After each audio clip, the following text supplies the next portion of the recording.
Good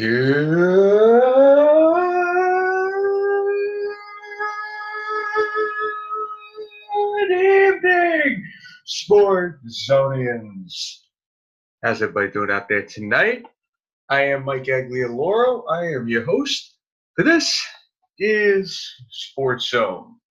Coming to you live like we do each and every week here via the I-95 Sports and Entertainment Radio Network. We got a good show for you tonight. We should be joined by both Dave Hastings and Erich Tressler in a matter of moments. And we got a lot to talk about tonight. We got all the goings on week 10 of the NFL football season to talk about. We got a little baseball to talk about. The American League Rookie of the Year Award was named yesterday, so we'll talk about that. Shohei Ohtani wins the Rookie of the Year Award over the left side of the Yankees infield in Miguel Andujar and Gleyber Torres. So love to get Eric's thoughts on that one. We got a little basketball to talk about. It was a big blow-up at the end of the Warriors game yesterday that went into overtime, and Draymond Green was suspended for tonight's game as a result of it, suspended by the team for one game. So we'll get into that in a little while here, and we'll start off the show with a remembrance of sorts because, on this show, we talk about comic book movies a great deal, and the fact is none of that would be possible if not for the great Stan Lee, who, of course, died yesterday at the age of 95. So we'll pay our respects to the man when Dave and Eric come on the program tonight here. But before we get into all that, of course, we like to start off the show like we do every week. We'll take a look at the live scoreboard, the games that are happening right now. We got some basketball to talk about in the fourth quarter with 4:30 to go. The Cleveland Cavaliers are up 101-78 over the Charlotte Hornets. Of course, has not exactly been a good year for the Cleveland Cavaliers thus far, with LeBron James leaving. Team gets off to a slow start. Tyronn Lue fired after their first few games. They haven't exactly looked much better. Got Kevin Love out for a period of time, so of course they're going with young guys, but they got the lead over the Charlotte Hornets at the moment. And at 9 o'clock, so in a matter of moments, you got the Denver Nuggets taking on the Houston Rockets, who we got a whole saga going on because the Rockets, of course, signed Carmelo Anthony in the preseason, and now it looks like they are very close to releasing him. So that whole thing has been going on, and at 10:30, you have the Golden State Warriors taking on the Atlanta Hawks. So with that, we are going to bring on to the show Dave Hastings. Dave, how you doing tonight? Dave, are you there? There he is. What's going on, Mike? Not much, man. How are you? I'm doing good, my friend. I'm doing good. Good. And we got you on. Let's bring Erich Tressler on, too. Erich, how you doing tonight? I'm all right. I'm still weirded out by that hold music, but all right. Doing all right. Are you ready to get sweaty tonight, my friend? I am. Okay. And I bring that up because we're going to start off the show on a bit of a sour note. Of course, yesterday was the passing of the legendary Stan Lee. I said it earlier, we talk about comic book movies on this show a great deal, and of course, none of that would be possible without the great Stan Lee, who dies at the age of 95. So I'll let you guys give your thoughts real quick on the passing of Stan Lee. Erich, let's start with you. I mean, I'll be honest. As a kid, I wasn't a huge comic book reader.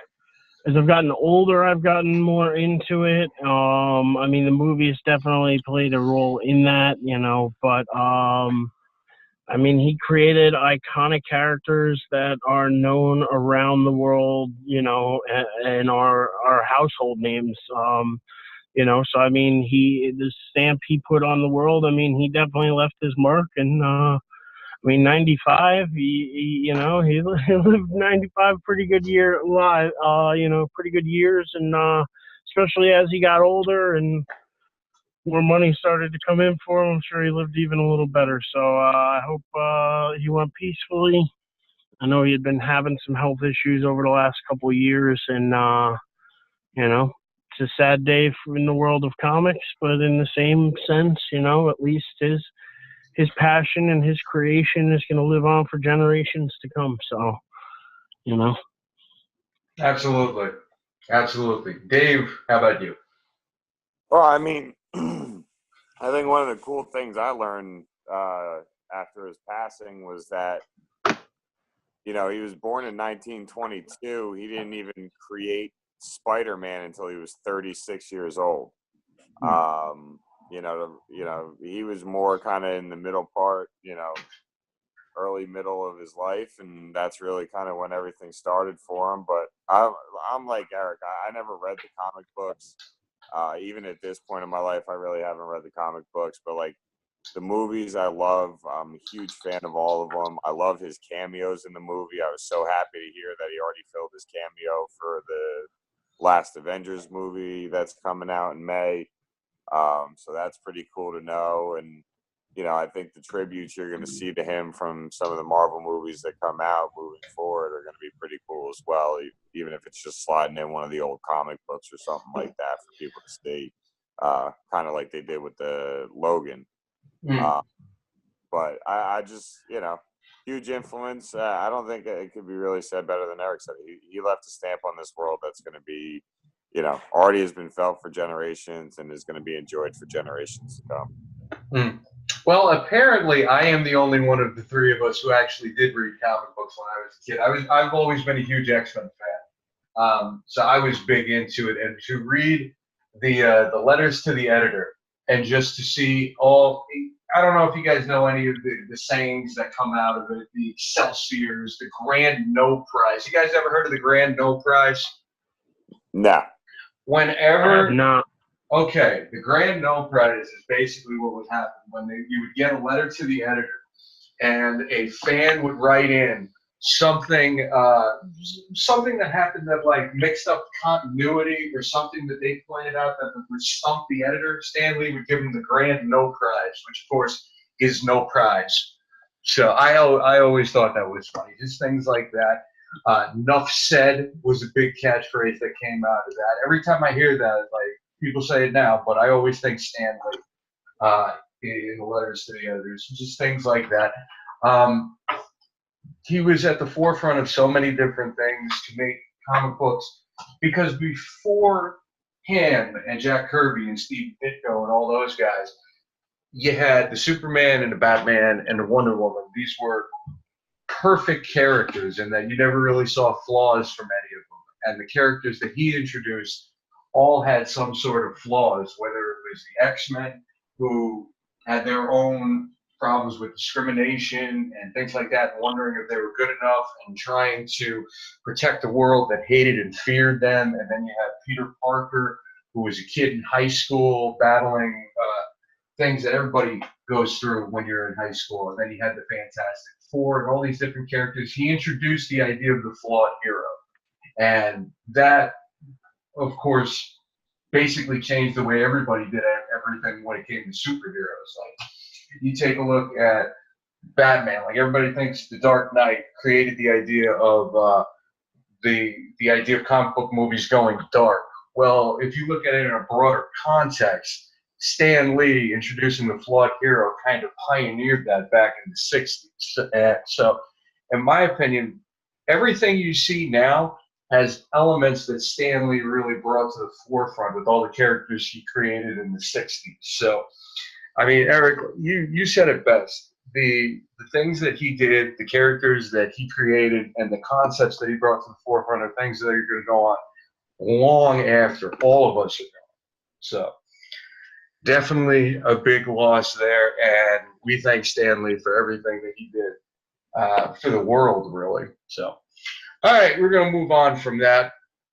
I want to start with the NBA real quick because I want to get you guys' thoughts on the war of words between Draymond Green and Kevin Durant that started on the court in the closing minutes of the overtime game last night. Draymond Green, he stole the ball, ran down the court. Durant was open. Green tries to take a shot, winds up holding on to it too long. run out of time. They get in an argument. And then apparently the argument escalated when they got in the locker room. And now Draymond Green has been suspended by the team for tonight's game against the Hawks. Let me get you guys' thoughts on this. Dave, we'll start with you. I mean, look, I think when it's really all said and done, it's more competitive nature than anything else. You know, I know people will read into it and be like, oh, Durant's not going to come back next year or, you know, whatever. And, you know, maybe that is the case, but this to me wouldn't have anything to do with it. I really just think it's a competitive nature, and they got heated about it. But when it's all said and done, they're teammates. They'll get by it, and they'll still be able to win an NBA championship this year. Yeah. Eric, what do you say? I think it's much to do about nothing. I think that it's two passionate guys on the court. I mean, listen, Durant has every freaking right in the world. He's the best offensive player in the world to demand the ball at the end of the game because he is the guy who could pull up from, 2 feet beyond, 2 feet in front of the half-court mark and drain it. Draymond's not really that guy. I mean, I trust Draymond in big situations, but, I mean, last night he was wrong. And Durant gave him an earful, and it led into the locker room too, but I don't have a problem with it. It's passion. I much prefer to see passion on my team than a bunch of guys that just don't give a shit because they think they're too good. You know what I mean? Like, these guys wanted to win a game. They wanted to win a game in the regular season that pretty much meant nothing, but it meant something to them because it meant a W. And Durant, people can say he was maybe being selfish for wanting the ball and whatever, but listen, who wouldn't want the ball in his hands? Outside of maybe Steph Curry, I mean, they're like 1 and 1A on that team. I mean, you get the ball to one of those guys. And even if you're not going to get it to one of them, you get it to Klay Thompson, who's a sharpshooter. The fourth or fifth guy on the list would probably be Draymond Green to take that shot anyway. So I'm not really sure why Draymond decided to take the ball up to court and do what he did. I'm glad he got an earful. I don't think it's going to hurt the team. If anything, I think it's going to help the team because, listen, they all know where they're at. They all want to win. They're all there for one purpose. And if anything, I think it galvanizes them more in the locker room and draws them closer. I don't see it as a problem. And as far as where Durant's playing next year, there's a reason he signed the 1-and-1 deal anyway. He was never opting into the second year of that deal, really. Most people expect him to leave Golden State, especially if he wins another championship. I mean, it may be time for him to go get his money. He's taken less money to be there in Golden State. And he may say, I got some championships now. I still want to win, but maybe I'll go try to win somewhere else and make my money too.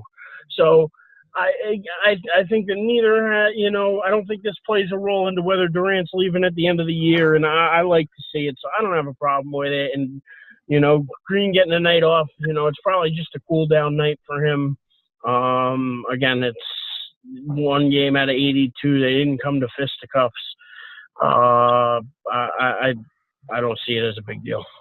Well, here's my thing, because I agree with you that the dust-up last night probably is not that big of a deal. The fact that they suspended him for the game feels really political to me. And it feels like they're just trying to do a cool down. I mean, okay, a cool down, but I think you're doing it to kind of appease Durant, and you're taking something that wait a minute. You're taking something that, as you just said, probably isn't a big deal, probably is just passions getting the best of everyone. And you're punishing Green for it in my opinion, to try to keep Durant happy and be like, hey, look what we did for you. You want to stay here. No. Right? I think it's at least partially motivated by that. And I think that no way. Wait a minute, Eric, man. And I think something like that could wind up doing more harm than good in the long run because, you appease Durant. Green brings a toughness to that team that Durant can't bring. And, yes, Durant is the superstar. I'm not saying he's not. Green is also going to be a free agent after 2020.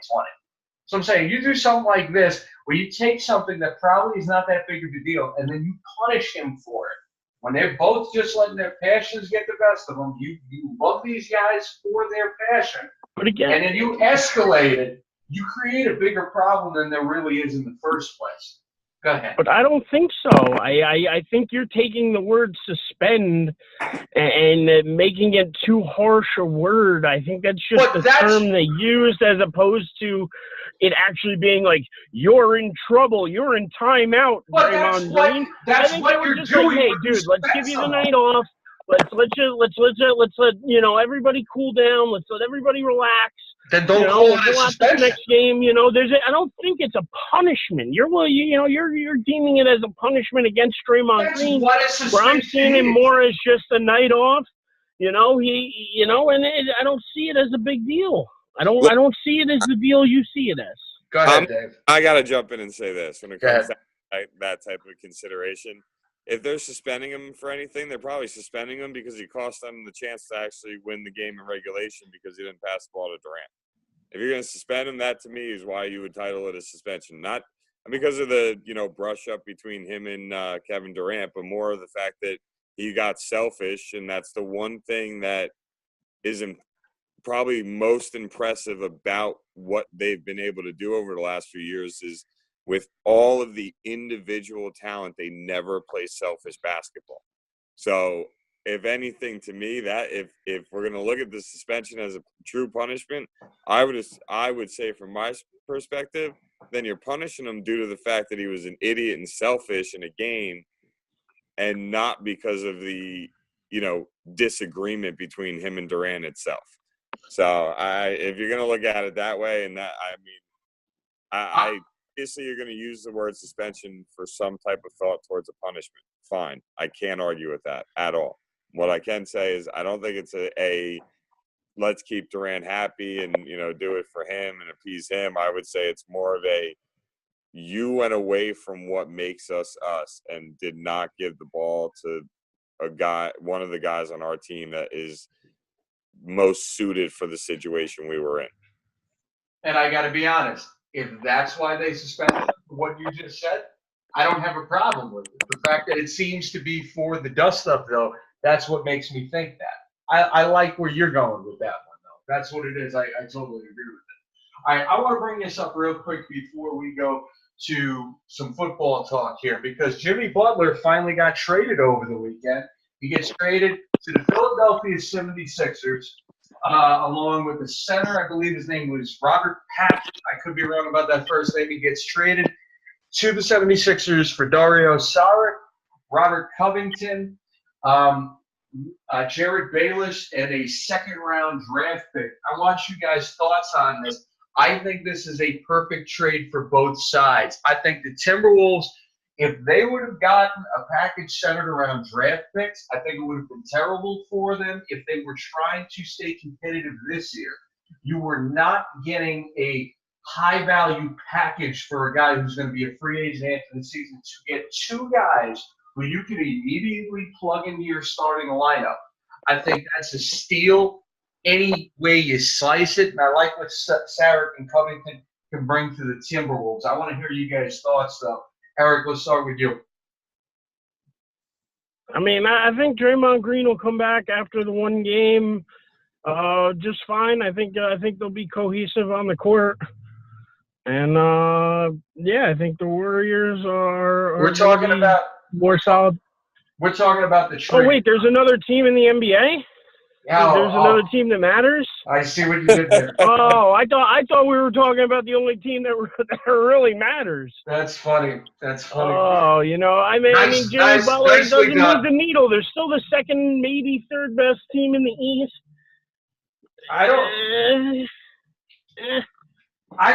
Listen, I don't know if I totally agree with that. I think, obviously, we're probably going to look at the Celtics as the best team in the East until anyone proves them differently. But I think adding Jimmy Butler to Ben Simmons and Joel Embiid, I think that puts them in the argument. But that's what I said. They're probably like the second or third best team in the East, which is what, like the fifth, sixth, seventh best team overall? I mean, Fine. Dave? I mean, really, I love Jimmy Butler in Philly. I think, considering what seems to be one hell of a competitive nature by Embiid and Simmons. But when I think of Philly right now, I'm stuck on Markelle Fultz's free throw shot that I saw from last night. But anyway, you know, I really look. I think it's a good trade for Philly. I think it makes them more competitive in the East. But you know, when it's really all said and done, we all know it. Like that's what really sucks about the NBA right now. You just know it's Golden State and then everybody else. But I will say Butler with the two of them. I think he can bring out even the best in what they have to offer. And I also think that, you know, Minnesota, look, whatever. I'll still pull for the Timberwolves, but whatever. You know, but I like the trade to Philly, but I think that they're still behind Boston. I think that they're competitive with Toronto, but still not as good as Toronto.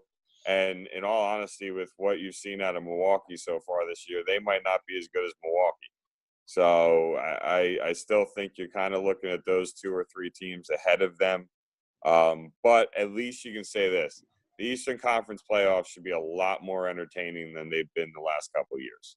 Well, really, ever since LeBron came into the league for the most part. But really for the last, at least, especially the last several years, I think the playoffs could be better. So the consolation bracket's going to be a lot more fun this year? Basically. And I bought that hook, line, and sinker. I freaking went straight for it. I didn't even see that coming. Good job there. I'll give you credit for that. That was good. All right. All of it. He just wasn't paying attention. He just figured Jimmy Butler trade would be next. Don't listen to him. Yeah, no, I know it. Now I know it, but completely fell for that. All right. Do we even want to talk about the fact that Carmelo Anthony could get cut from the Rockets, or should we just move on?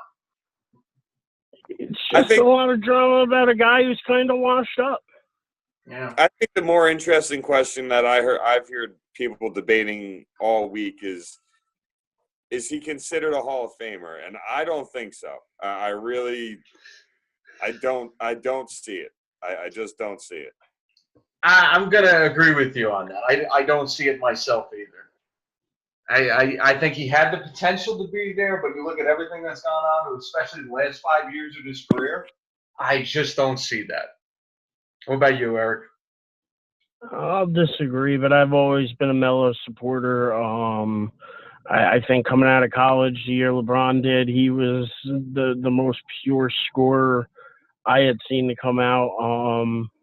I mean, his contributions to the game of basketball, he's an Olympic gold medalist. He's won a national championship. He's been a champion, just not on the NBA level. But, I mean, he played at a high level for a long time with the Nuggets, for a couple of years there with the Knicks. I can't fault him for not having huge playoff success. There's some other great NBA greats that never won titles too.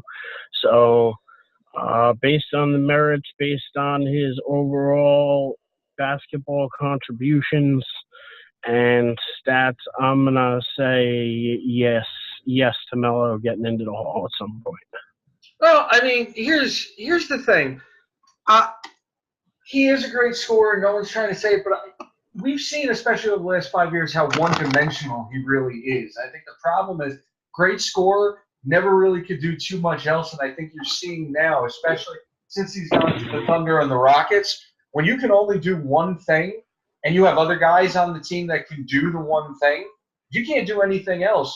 That means you have nothing to offer that team, and that's why you're seeing teams like the Thunder and the Rockets with championship aspirations start to give on him that quickly. Dave, what do you say? Also, too, hang on real quick. The Rockets brought him in because they wanted him to be Olympic Melo. They wanted him to be spot-up shoot Melo. They wanted him to be come off the bench Melo. This Melo that's still playing in the NBA right now still thinks he is top level, still thinks that he needs his ISOs and needs the ball in his hands. And until he gets into Olympic Melo mode, I don't know how many teams out there or any contenders at all that are going to really give him a shot or bring him in. Yeah, I agree with that. I think that ship has really kind of sailed for him. Absolutely. Unless LeBron wants to try to get his buddy some work and bring him to the Lakers, because it's not exactly like anything else is really working. So, Dave, what do you say?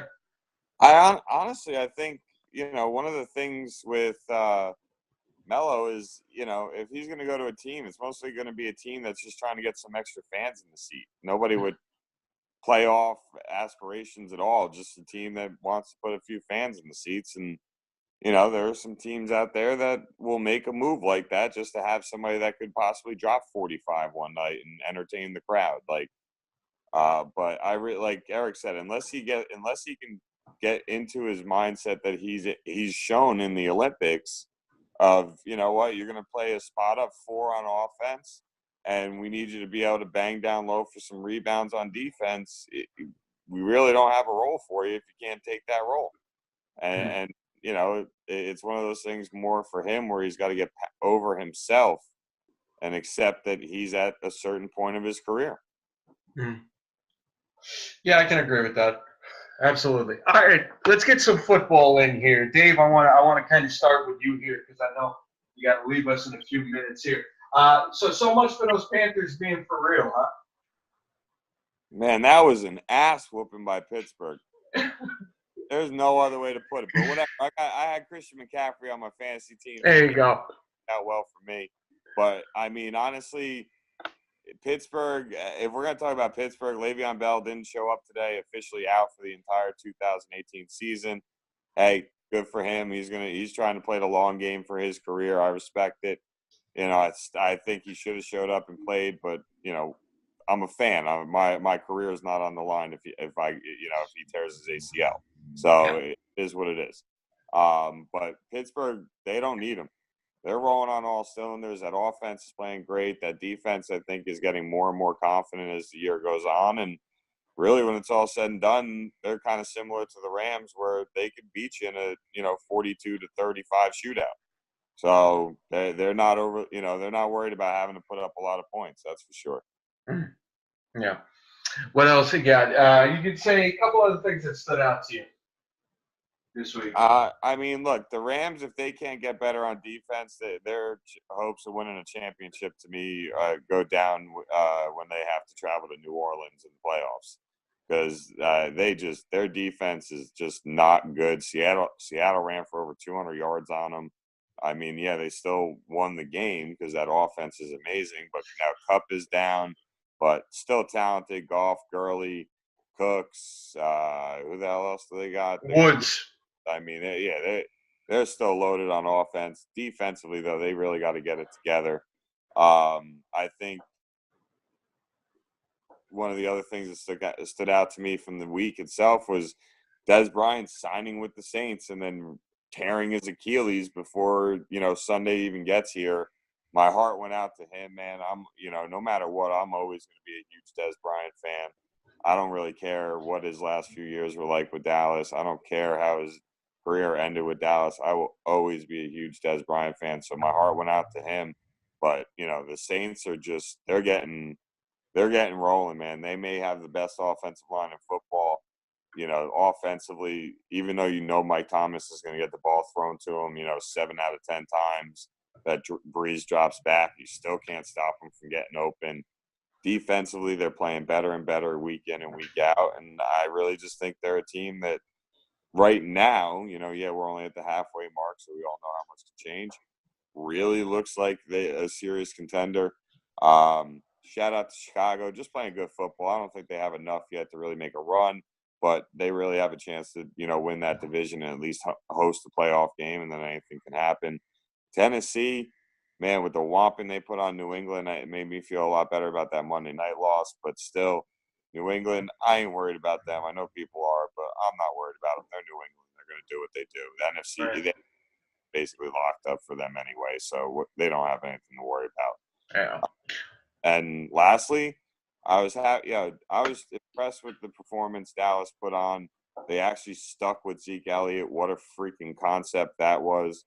Prescott, he's a roller coaster ride week in and week out. I mean, basically play in and play out. He's a roller coaster ride, but still sticking with him. I'm not one of these people saying, "Oh, you got to draft a quarterback this year." Or no issues with the Amari Cooper trade. That's looking better and better each week. And the fact that they beat the Eagles in Philly on primetime football when Philly had 0 penalties and a quarterback with over 100 quarterback rating.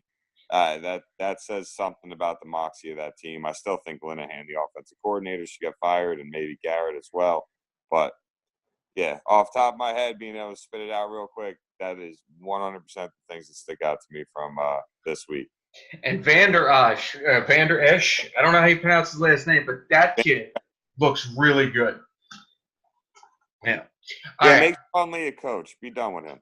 Yeah, I love Sean Lee, but I can agree with you on that. Eric, I'm going to get your thoughts on this week in a couple minutes, but I want to run through our picks real quick because, like I said, I know Dave's got me out of here. Let's do our picks for next week real quick. So the 3 games we're going to pick, we got Dallas going into Atlanta to take on the Falcons. That's a 1 o'clock game on Sunday. Dave, who you got? I'm still, even with the win on Sunday night against Philly, I don't know if it speaks more to Dallas or more to Philly, but Atlanta had a rough loss in Cleveland, but before that was had a couple-game win streak going on. So I actually like Atlanta. I think it's going to be a great game and a tight game, but I like Atlanta. Yep. Eric, who you got?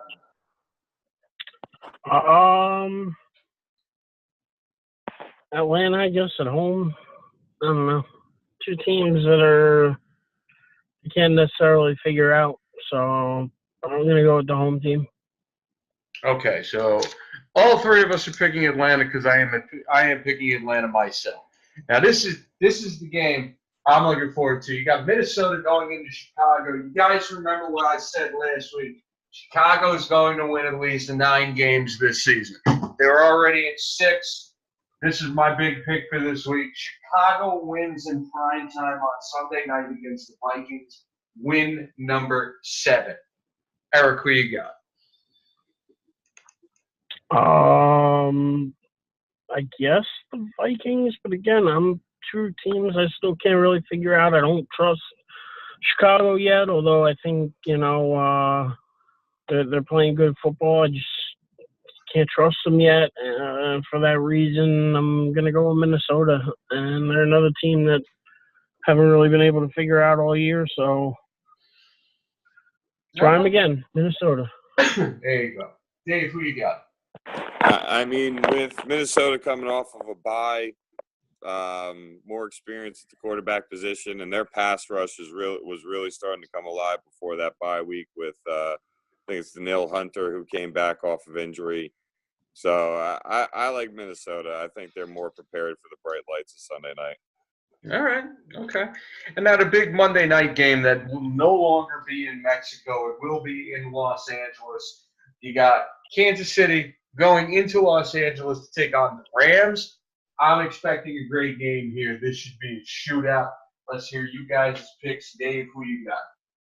I mean, honestly, I really hope it's as great of a game as we all expect, but I feel like the one thing with the NFL is when you have 2 high-powered offenses going against each other, each defense kind of goes in with a chip on their shoulder, and it turns out to be a little bit less of an exciting game than you expect. But right now I think Kansas City's defense is playing better than the Rams' defense is, and that to me is going to be the difference maker. So I'm going to take Kansas City.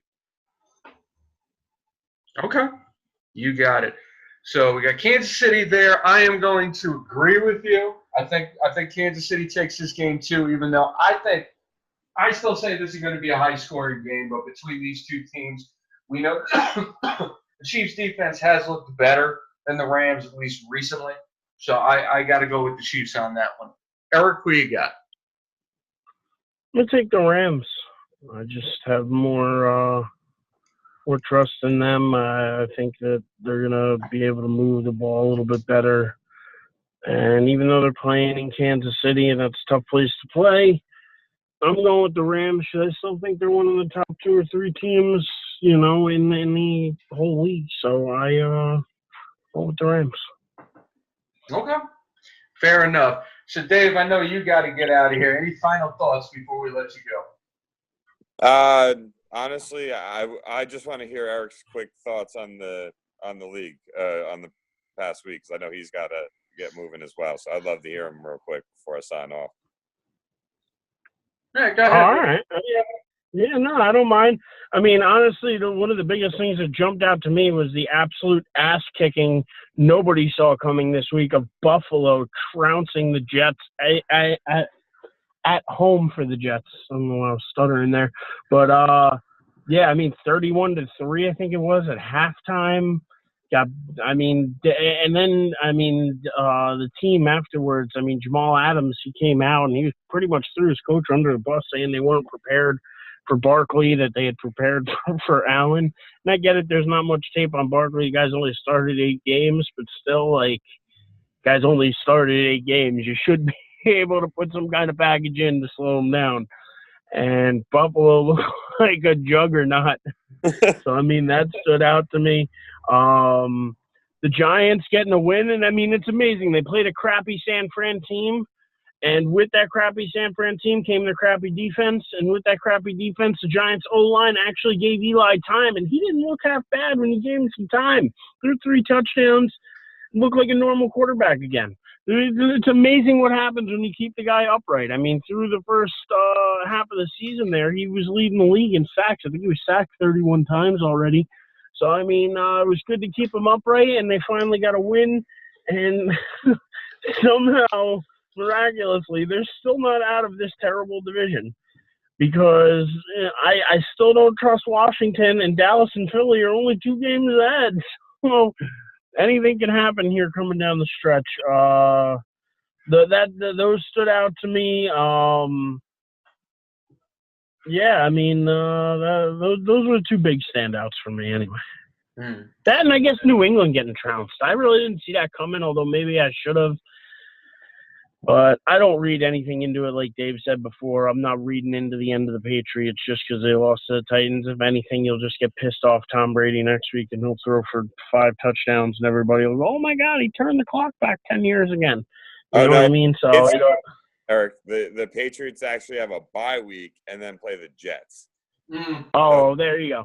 So, I mean, it's another ass-kicking on the way for the Jets. Yeah, he might throw 10 touchdowns. 2 weeks to get angry, and then gets to play the division rival Jets. So, yeah, he'll turn the clock. Yeah, it's not gonna be a fun time for the Jets, I can tell you that. And Todd Bowles probably on the hot seat, probably out of town next year. And I've been hearing, like, some names already thrown about. I've even been hearing that the Jets, because they're going to have $112 million, I think, in cap space to spend next year, could be big players for Le'Veon Bell, because they're going to have a whole bunch of money to throw in some direction, and they need talent on the offense, especially a running back who can give Darnold some time. So it could be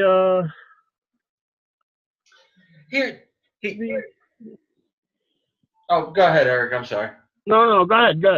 I was just going to say, how many more losses like this before they decide to not wait until the end of the season and get rid of Bowles? Because, like you said, with Jamal Adams saying they were preparing for Josh Allen, you knew midweek he wasn't going to play. And this is the second time this season Adams has come out and said that they prepared for a different quarterback than they actually faced. The first time it was when Baker Mayfield came in for Tyrod Taylor middle of the game. So, like, how many different ways can Bowles screw this thing up? Like, obviously, a lot of it is on the players. Let's not pretend it's not on the players here. But your head coach has to set the tone. And what we've seen out of Bowles the last 3 years, this dude's not a real head coach. So, I don't know if you guys got thoughts on that. I don't know if he can't coach as much as he just hasn't had any talent. I mean, I think we can all agree that the Jets have been pretty void of talent for a while now. I mean, the last talented team they had was probably under Rex Ryan, and that was mostly defensive talent, and really none of those guys are left. So I don't know how much you could really put on Bowles, although I think he's the guy who's going to take the bullet. All right, fair enough. Listen, I know you guys both got to get out of here. I think Dave's still here. So, Eric, last thing for you, and then I'm going to let you both go, and then I'll probably get out of here myself. Baseball. Shohei Ohtani wins the American League Rookie of the Year award over both Miguel Andujar and Gleyber Torres. What are your thoughts? My thoughts are it's stupid. If you see some of the voting, I mean, it really is like all they look at is the WAR number now, and Ohtani's WAR number was higher, and that's why he won. It's not necessarily people who are watching game in and game out, because if you did that, then it probably would have been Andujar. But it really went on war, and, that's why Ohtani won. I don't think he should have won, but, I understand the thought process, I guess. Well, I'm going to be honest. I don't really understand the thought process. I mean, I get the fact that he could hit, and he could pitch and everything, but the guy didn't pitch in the second half more than once. And he hit a bunch of home runs. He did good from that respect. But you didn't give the award to Gary Sanchez a couple of years ago when he hit like 30 home runs in half a season. You gave it to Michael Fulmer. And then you basically do the exact opposite of it 2 years later. So I don't get that one. And my cousin David in the chat room is calling it a bullshit choice. I like it, Ohtani, but I don't think it was a great choice. All right. I want to thank you both for being with me here tonight. Final thoughts, both of you guys. Final words. Dave Hastings. As always, my friend, it's a pleasure and glad to be here. And until next time. Yep. Eric Tressler, final words. Roll Tide. Everybody should start watching some college football. Things are heating up. Yeah. And, that's it. Roll Tide. All right. Stay sweaty, my friend. Stay sweaty. Till next week. Have a good one. And I'm going to get out of here myself. I want to thank everybody for listening. I want to thank both Eric and Dave for being with me here tonight. Thanks to my cousin in the chat room. His final thoughts: Ohtani, crappy team. Team wasn't even in the playoffs. Didn't even pitch well. No, he did pitch well before his injury, Dave. Come on. He hit a bunch of home runs, hitting behind Mike Trout. So, okay. What does that mean? He still hit the home runs, though. Maybe on a different team, he would have gotten walked a little bit more, but I don't think the hitting behind Mike Trout thing, like if you were saying he hit in front of Mike Trout, that's slightly different. Hitting behind him, so. But anyway, thank you everybody for listening. Thank you, Bobby Barriente, the head of the I-95 Sports Entertainment Radio Network, for letting us come to you every week. I am Mike Aglioloro, and we will see y'all next week.